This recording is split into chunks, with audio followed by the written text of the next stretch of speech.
বিসমিল্লাহির রহমানির রহিম। আপনারা ভালো মতো জানেন জাকির হোসেন খান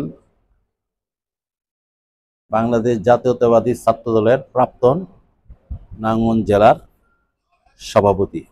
কিছুদিন আগে বিজ্ঞ আদালতের মাধ্যমে ষড়যন্ত্রমূলক মামলাতে সে খালাস পেয়ে মুক্তি লাভ করে। রাজনীতিক তো জনগণকে নিয়ে। জাকির হোসেন খানের সাথে যারা আছে, মিছিলে যারা আসতেছে, তারা কারা?